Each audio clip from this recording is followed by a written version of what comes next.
Welcome to the Women on Weights podcast. I am Coach Lori, and I am so excited to be your host for this podcast. We're going to be talking about everything weight training, everything nutrition, everything cardio, all the things that you want to know about when it comes to women and weight training. I am so excited to take this journey with you. Let's go. Today, I would like to talk about nutrition, macros, good foods to eat, and creatine.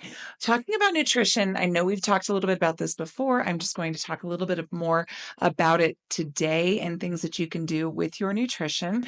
Also talk about macros and ways that you don't need to go crazy and make the macros happen right away and make sure that you're tracking everything like crazy. I want to give you kind of a really good slow progression to get there. Also want to give you some ideas of foods that should be an absolute 100% staple in your refrigerator as much as you possibly can, or your pantry. They're going to be really, really, really good things or go-tos for food. So it's going to be really, really beneficial to write those down and just make sure that you have them available for something to eat. Also, I would love to talk about creatine. I've had so many clients asking me about creatine, the benefits of creatine, if women should be on creatine, all of those kinds of things. So we're going to talk about all of that today. So I'm so excited to just get in and go. All right. So the first thing I wanted to talk about with nutrition is what are macros, or what are macronutrients? I know we've talked about this a little bit before, but I want to bring it up again, that the macronutrients are going to be your carbs, your protein, and your fat. Those are the macronutrients, okay? So protein is things like steak and eggs and chicken. Fats are going to be things like avocado, olive oil, things of those nature. And then your carbs are going to be more of like breads, things of that nature, those grains, that kind of thing. As far as that goes for that. So basically, those are the three different things, and you kind of have to decide how much of each you're going to do. There's a really good way to figure that out by going to MyFitnessPal, and you can go on there and kind of depending on what your goals are, you can put it into MyFitnessPal. It's all free. So I would recommend that you put in these things that are all free. Go in there, say exactly what you want your macro, or say your information in there, and it'll tell you what your macros should be. And then you can also use that tracker or the tracker that I have in my website as well, or my app, and it'll kind of say, this is how many carbs you should have. This is how much protein you should have, based on a percentage for the day. And then this is how many fats you should have. You can also base it off of the whole day, or you can base off of each meal. So like if you're having breakfast, you can kind of decide, okay, I'm going to have 40% carbs. I'm going to have 30% protein. I'm going to have 30% of fats. And you can kind of either do that either per meal, or you can kind of average it throughout the entire day. The goal is to hit those numbers. And like I said, these apps will definitely help you watch them and do them.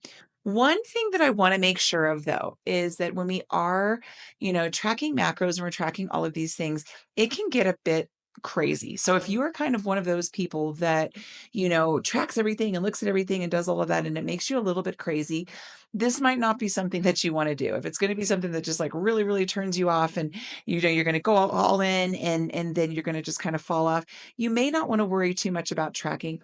And especially at first, what I would say is at first, you do not do the tracking. What I would say at first, this is going to be one of the most beneficial things that you can do at first with nutrition. And this is what I have all my clients do, and I have a lot of people do these in my programming as well, is to ensure that you add protein. Track your protein first. So if you go into MyFitnessPal and it tells you, hey, you need, 40 grams protein, 30 grams of protein, whatever it might say in there to reach your goals, that's what you need to focus on. So just focus on one macronutrients at a time. Don't sit there and worry about anything else. What's going to happen is when you add the protein, if you're adding enough protein, or, working on adding enough protein. Now, do you need to go crazy and throw all this this protein in day one if you're not getting enough. If you're like really, really, really limited on your protein, you didn't realize how much you weren't getting protein. Do you need to add all of it in? I would say no. But what I would say is let's try to add more and more and more protein throughout the day or throughout the weeks. Something that you could do is just add something to breakfast one day. Go a couple days with adding breakfast or basically just eating breakfast. Okay, you could even do that for a week. Then you could start adding more to your lunch.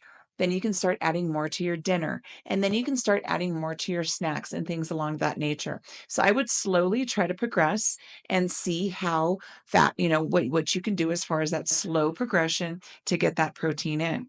Now, here's what's going to happen when you add more protein. It is a wonderful, wonderful thing. And this is without even tracking anything else, without even just going with the protein, is what's going to happen is protein makes you more full. Right? When we eat more protein, it makes our bodies feel more full, and it also makes our bodies feel more full for longer, which is what we really, really want to do because it's really, really hard to constantly be going back to that pantry and making sure that we choose, good options for food because we're hungry, we're hungry. Get that protein in, and that's going to really, really help you. Once again, what I like to do with my training and my clients is to add things in instead of saying, "Oh my gosh, we have to take all of this away. Let's add things in." So by adding the protein, what is that going to do? It is going to automatically just kind of take things away. You're going to be a little bit more full. You're going to get your calories a little bit more from something that is going to, keep you a little bit more full longer. So what's going to happen and what you're going to see is you're not going to be as hungry for these other things. You're not going to be as hungry for those chips, for that, cupcake or that cookie. You're not going to be as hungry for those things. So again, if we start adding in this protein, then some of those other things aren't going to be needed as much. You're not going to need to be snacking quite as much, and you're not going to be wanting to turn to things that quickly give you energy and give you those things like, again, the cookies, the sugars, all of the other, things that are in the box in the middle of the in the middle of the grocery store. Basically, what I'm talking about by the middle of the grocery store, if you've never heard this, basically when you go to a grocery store, the outer limit or the outer portion of the grocery store is going to be your more healthy things. If you notice, you're going to have, you have your vegetables. That's on kind of one side. You go into the back and you've got like your milk and you've got your eggs. Then you go and there's your meats and there's your fresh stuff and then goes into the dairy, all of those kind of things. So everything that kind of goes around the outside of the grocery store is going to be a little bit more on the healthy side and things that you should kind of shoot for. The things that are going to be more on the inside that are, in prepackaged foods are going to be a little bit less unhealthy. So again, try to kind of stick with around the outside of the grocery store when you are trying to pick what I'm doing for my proteins. Okay. And most likely your proteins are going to be more in that outer side. You're going to be choosing the chickens, the beef, the dairy, those kind of proteins as far as that goes. So again, what I would do is I would just really, really focus on protein. And I would even say 1 to 2 weeks of just really getting that focus in on protein, making sure you're getting the percentages. You're kind of putting the stuff in. Don't log everything. Don't do that. It's going to make you crazy at first, but just put in that protein and see what it does. See if it kind of changes if, your cravings, see if it changes, the amount that you're eating of things that you don't really want to eat. See if it's changing that. But again, don't worry about, oh my gosh, I have to take all of this out. I have to go and completely empty my cupboard, empty my refrigerator, empty all of these things. Don't worry about that. Don't do that. Okay. And just add the protein. Then what I would say is add fiber to your diet, more and more fiber to your diet, making sure that you're getting in enough fiber. Okay. And this is going to be from whole foods. We don't really necessarily want to just throw in supplements of fiber, unless of course you're deficient in that and your doctor tells you to. What I would say is just make sure that we are getting fiber from natural whole foods sources. So the first 2 weeks, you're adding in protein. The second 2 weeks, you're keeping that add in of protein, and then you're adding in more fiber. Once again, fiber is going to do the very same thing that protein does. It's going to ensure that we are fuller longer. It's going to just sustain our body a little bit longer. So now, once again, we've added in this protein, and now we're adding in more fiber. We're not taking anything away. And I really think that it is a lot easier to follow these kind of things when you are not taking anything away. But again, by adding that that protein. And by adding that fiber in, now you're going to be even fuller longer. Okay. And you're using better choices when you're eating, and we're making sure that we're getting more and more and more fiber in there as well. So track your fiber intake, track your protein intake. And then after that point, if you are still like, you know what, the adding the protein, adding more fiber, I still feel like I need to do more. I still feel like, after the first the 4 weeks of adding those things in, I still feel like, nothing is really changing. I'm still really hungry. I'm snacking. I'm doing those things, whatever the case might be. Maybe then at that point, you can look into counting your macros. And that is something that we can talk about a little bit more, of actually counting the macros and what you want to do with that. Again, MyFitnessPal will tell you what to do. And then you can literally put everything into MyFitnessPal. It'll track all of that for you. Okay. You just put in, there is even a one where you can scan your foods and you can put it in and you can see what everything, what everything can do. And you can go into more detail. Again, the only way I would encourage that you do this is if you really truly want to do it. If you really feel like it's something that you can stick to without being, what's the word I'm looking at? Just going overboard with it, and making sure it's making it your identity and making it to where you don't have any other foods and you're just 100% strict with it. Just, your body, your mind, you know what you can do. And I just want this to be something that you can sustain for life, and counting every single calorie that you eat for the rest of your life is not going to be sustainable for anybody. It's not sustainable for me. It's not what I do. It's not sustainable for most. And most people that do it, that are very structured, they can only do it for a very limited time. So keep that in mind. And if it is something that you want to do, just know that it's going to be a temporary thing, not something that you're probably going to be able to sustain, nor want to sustain for the rest of your life. A lot of people do it when they're getting ready for like shows, as far as, bodybuilding shows or bikini shows or things of that nature. They get extremely strict with it and, go a little above and beyond. Now that's a little different, right? You're going to a show, so you can be strict. You know that there's an end in sight. So again, just keep in mind that you can count them. I wouldn't go super crazy with it. And I also would realize, okay, I don't need to do this maybe for the rest of my life, but maybe every now and again, I need to come back and really recalculate, refocus, and do it again and make sure that you've got it. And that's what I would say, is kind of come back to it, as opposed to making it an everyday thing for the rest of your life. Because, you're going to want to go out with your friends. You're going to want to go and do things. You're going to want to have the cake on your birthday. You're going to want to have all of these things. And you're not going to have to worry about seeing all of that in real life. It can kind of get to some people. Some people love it. Some people are analytical, and it works and it works and it works. And if that is you, that is great. But I do not want you to feel like a failure if you are counting your macros and you just can't take it anymore, or it was too much, or you're down on yourself, or all of those things. That's what I really don't want from this. So again, just kind of go slowly, add that protein, fiber, and that might be all you need to do. That might be it. And then you can start, looking at your fats and your carbs and things of that nature. But that may all you might be what you need at first to really get started. And that is really all that I would recommend. And then, like I said, after that, if we want to get nitty gritty and get into the deep and get a little bit more, I would say you do it then. But give this a chance for a little while. I would give it a few months of just adding that extra protein and that extra fiber, see what happens, and go from there.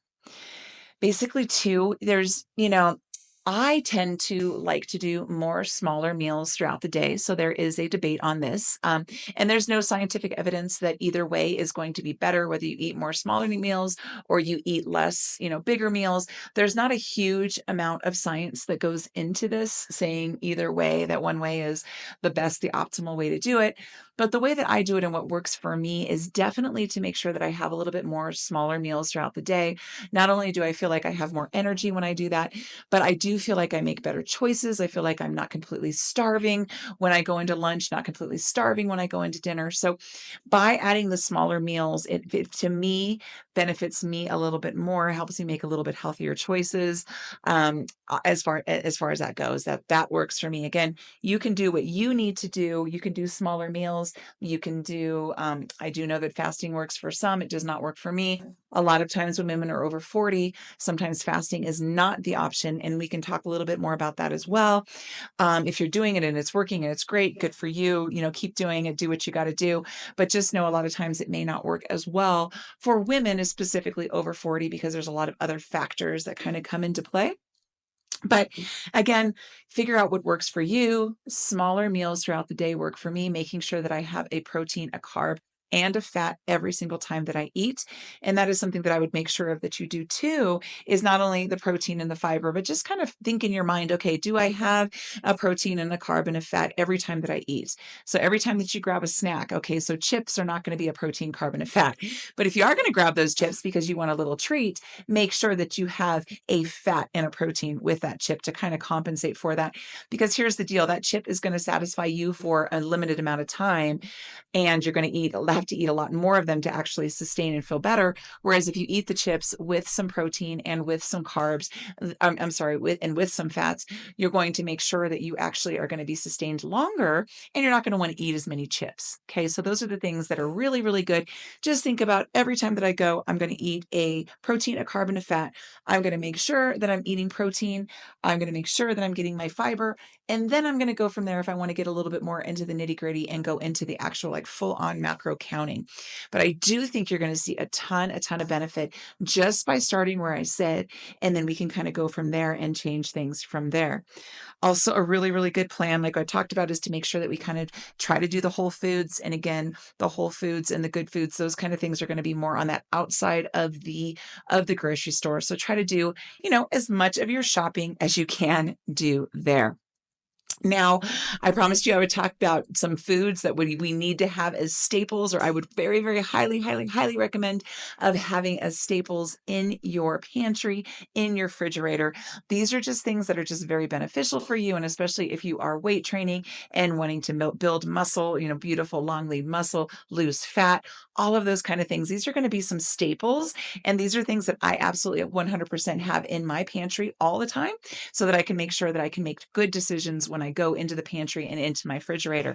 Do I have some other things in there? Absolutely. I've got kids, I've got all of those kind of things. But what we talked about earlier is if you are going to have some of those things, make sure that you're having some other healthy things with it, and make sure that we're getting the protein and the fats with it to make sure that we have kind of a balanced snack and we're not starving and we're not eating some of those bad things more.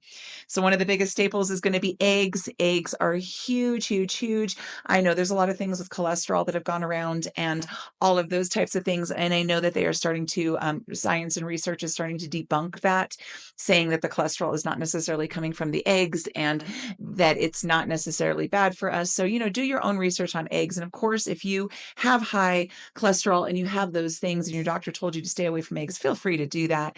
But again, it's kind of being debunked, and I eat eggs every single day, and my cholesterol is awesome. So it's not happening to me. But again, if you are one of the people that maybe eggs do affect, feel free to talk to your doctor and make sure that you know that. But eggs are awesome. Make sure we have those on hand. You can do so much with eggs. You can scramble them. You can just have eggs individually. You can boil them and have a ton of them for the week. If you want to like boil them, have hard boiled eggs on Sunday and then just have them for the week, put them on your salad, do things like that. You can also make a lot of things with eggs. Like there's these egg bite recipe that I'm more than happy to share if you guys are wanting to look at that. Just a really great thing to have. Of course, animal meat. If you're a vegetarian, obviously that's going to be different. You're going to have to choose different options. I don't have a lot of options for the vegetarian right now. I do know tofu, things of that nature, but we're speaking on more of non-vegetarian thought process. And if somebody does want a little bit more of a vegetarian option, I'm more than happy to share that with you guys as well. But we want to do animal meat. Fish is going to be obviously one of the top. I wish I liked fish more than I do because I would eat so much more fish, but fish is definitely going to be at the top of the top of the top of the top there. Make sure that you're getting some red meat. I know some people don't want to have a lot of red meat because of cholesterol and things along those lines again. But for me, I am a red meat eater. I do it at least, 2 to 3 times a week. It works for me. Again, my cholesterol is great. Everything is good there. But again, pay attention to your doctor. If your doctor says stay away from red meat, you do. But do make sure that you're getting the fish and the chicken in there because that is going to be extremely beneficial that we get protein from an animal. We don't only want to be getting protein shakes. We want to make sure that we're getting protein from an animal source if we can. Again, of course, if you're not vegan or vegetarian, dairy again too is going to be from that animal meat. Make sure you have lots of leafy greens. If you haven't seen, I have or you haven't heard, I have in my refrigerator, I have my salad bar in a fridge. So I have this huge thing of salad. I've got all of my carrots cut up. I've got my tomatoes cut up, my cucumbers, my everything that I put, my garbanzo beans, whatever, nuts, all of these things I might put on my salad. I have it all cut up and beautiful in a nice little place in my refrigerator. It's a drawer that I have that pulls out. I literally just grab my tongs and make a beautiful, huge salad. And then you can decide what protein you want to put on there. I usually do eggs just for lunch because I, want to make sure that I save my meat for dinner. But you can always throw, like some people do what they had for dinner. Like if you have, steak for dinner, if you had chicken for dinner, if you had fish for dinner, throw it on top of your salad. So make sure that you have a lot of leafy greens in there. The darker, the better, and lots of different colors, all that kind of good stuff. Asparagus is amazing. Zucchini, berries. One thing I want to say about berries is they are phenomenal. If you're going to pick if you have a choice between a berry or a banana, or a berry or an apple, or a berry or watermelon, the berry is always going to come out top because not only does it have the antioxidants in there, but also berries are very low on the glycemic index.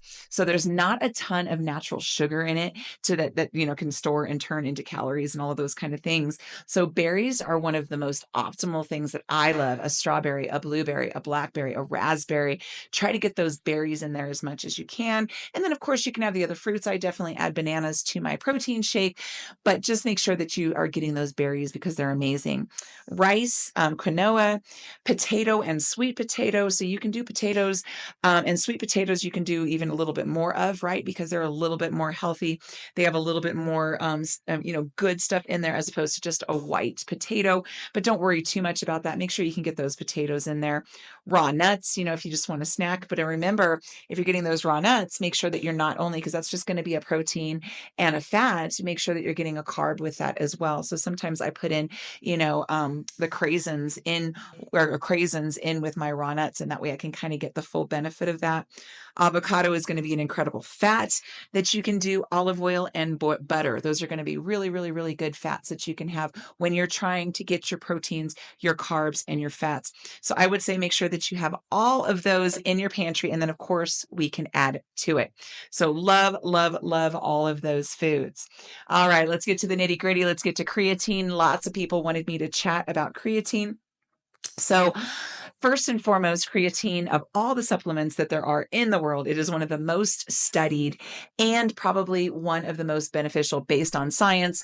Of course, if you're not lacking in anything, like, of course, vitamin D, those kind of supplements, things that you may be lacking that your doctor tells you that you need, of course, you take those. We're not saying the creatine is way better than that, but it is the most studied and it is one of the most optimal.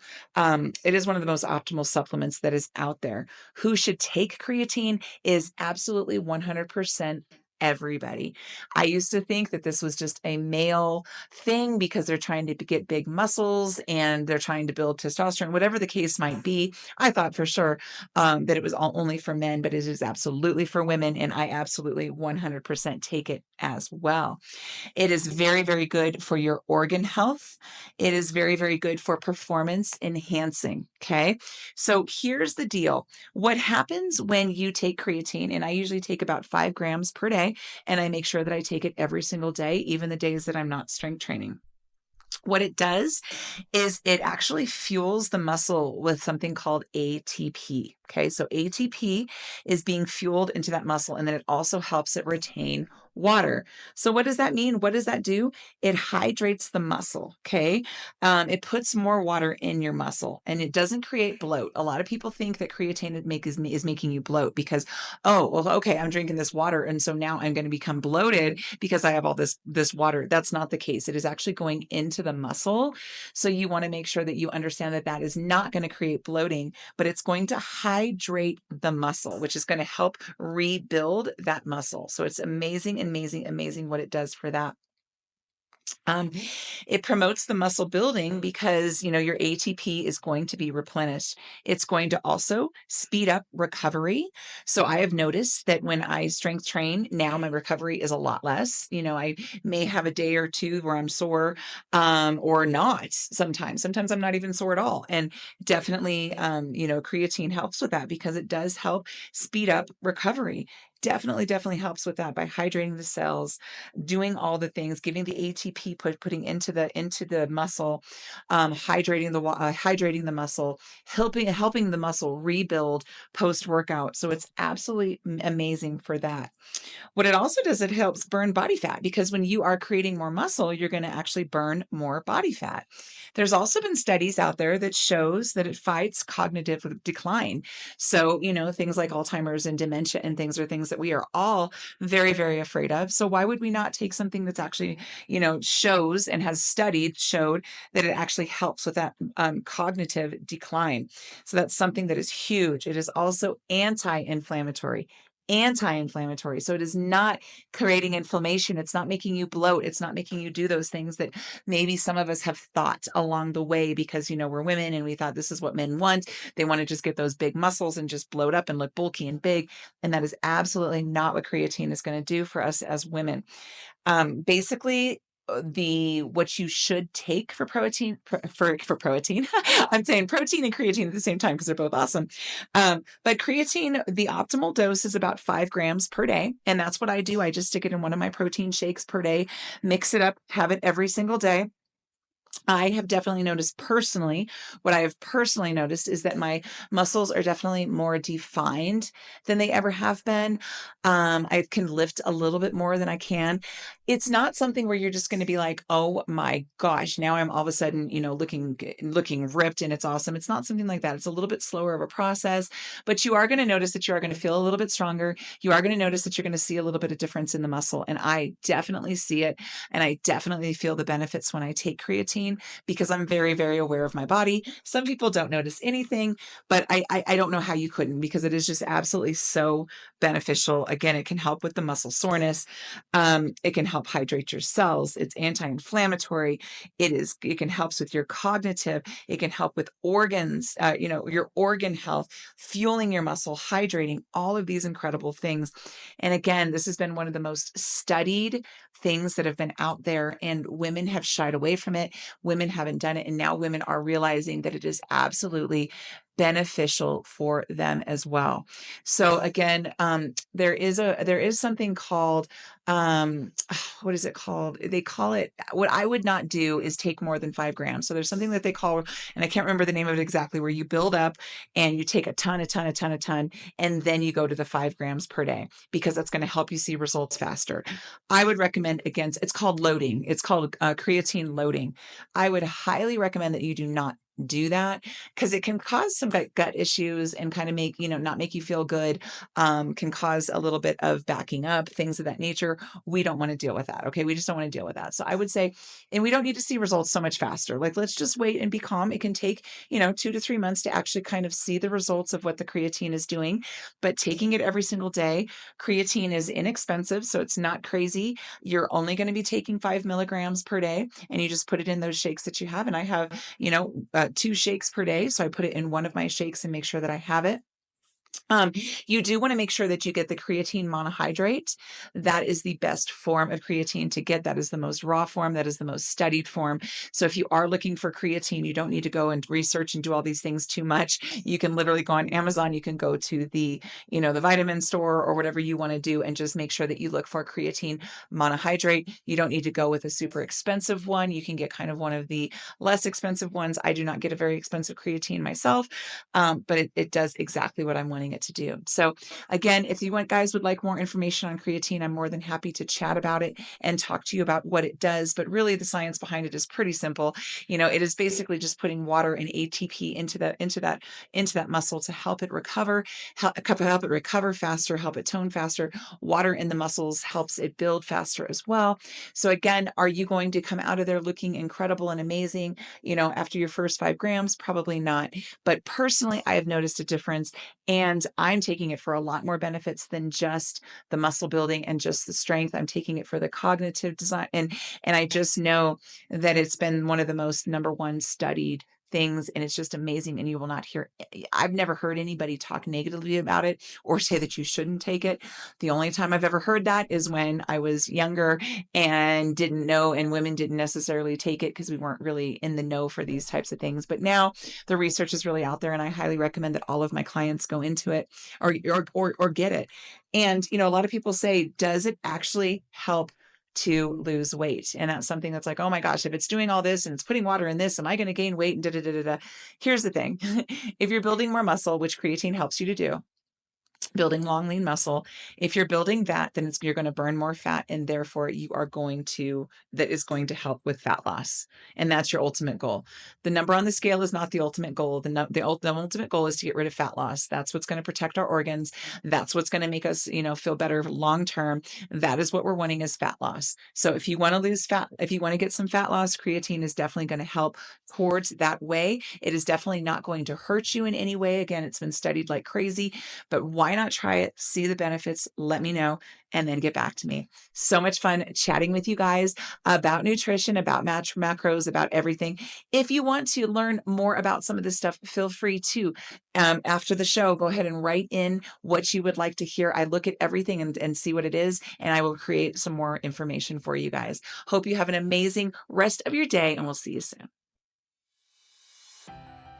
Thank you so much for listening to the Women on Weights podcast.